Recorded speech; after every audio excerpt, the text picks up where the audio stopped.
menemui Xi Jinping di Beijing. Di tengah ketegangan dengan Barat, Presiden Rusia Vladimir Putin melakukan kunjungan ke Tiongkok.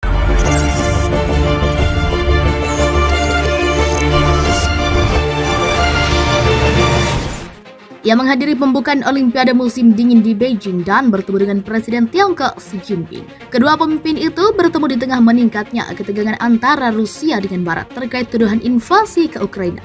Xi belum meninggalkan Tiongkok sejak Januari 2020, ketika negara itu bergulat dengan wabah COVID-19 awal.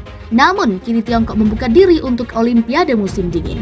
Dilansir dari French 24, Jumat 4 Februari 2022, Xi dan Putin akan bertemu di ibu kota Tiongkok. Keduanya akan bertemu di Beijing sebelum mengeluarkan pernyataan bersama yang mencerminkan pandangan bersama mengenai keamanan dan masalah lainnya, kata penasihat penting Kremlin dalam konferensi pers. Keduanya akan hadir dalam upacara pembukaan Olimpiade pada Jumat malam waktu setempat. Ketegangan yang meningkat dengan Barat telah memperkuat hubungan antara Tiongkok dan Rusia. Bahkan Putin menjadi pemimpin asing pertama yang mengonfirmasi kehadirannya pada upacara pembukaan. Kantor berita pemerintah Tiongkok Xinhua memuat artikel dari Putin, di mana pemimpin Rusia itu melukis potret dua tetangga dengan tujuan global yang semakin sama. Koordinasi kebijakan luar negeri antara Rusia dan Tiongkok didasarkan pada pendekatan yang erat dan bersamaan untuk memecahkan masalah global dan regional, tulis Putin. Dia juga mengecam boikot diplomatik Barat yang dipimpin AS terhadap Olimpiade Beijing yang dipicu oleh catatan hak asasi manusia negeri tirai bambu tersebut. Sayangnya, upaya sejumlah negara untuk mempolitisasi olahraga untuk kepentingan egois mereka baru-baru ini meningkat. Seru Putin, ia menyebut langkah seperti itu secara fundamental salah. Sedangkan Tiongkok menjadi lebih vokal dalam mendukung Rusia dalam perselisihannya dengan kekuatan NATO atas Ukraina. Selain Putin, diperkirakan ada 21 pemimpin dunia yang menghadiri Olimpiade.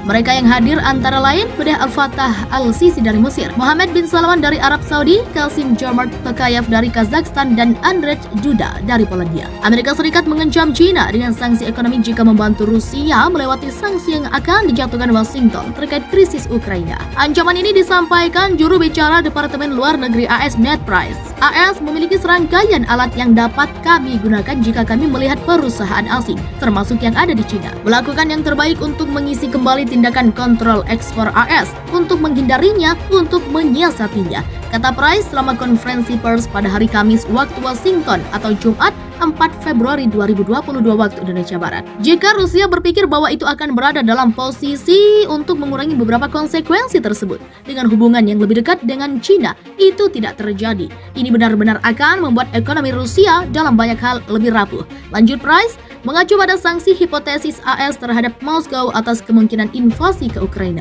Price terus memperingatkan Rusia bahwa mereka tidak dapat bertahan tanpa Barat dengan mengklaim, jika Anda menyangkal kemampuan Anda untuk bertransaksi dengan Barat, untuk mengimpor dengan Barat dari Eropa, dari Amerika Serikat, Anda akan secara signifikan menurunkan kapasitas produktif dan potensi inovatif Anda. Dalam konferensi pers yang sama, Price mengklaim memiliki bukti intelijen AS bahwa Rusia merencanakan operasi false flag atau bendera palsu terhadap Ukraina. Maksudnya, Moskow akan mengerang serangan oleh pasukan Kiev untuk dijadikan dalih pembenaran untuk agresi militer terhadap Ukraina. Namun, Price dikecam seorang jurnalis AS karena menolak memberikan satu bukti pun kepada publik untuk membenarkan klaim tersebut. Moskow telah berulang kali menepis tuduhan bahwa mereka merencanakan invasi terhadap Ukraina sebagai histeria dan berita palsu. Bahkan, Kiev pada satu titik telah mengkritik pejabat dan media Barat karena merusak ekonominya dengan ketakutan terus-menerus tentang perang yang akan segera terjadi.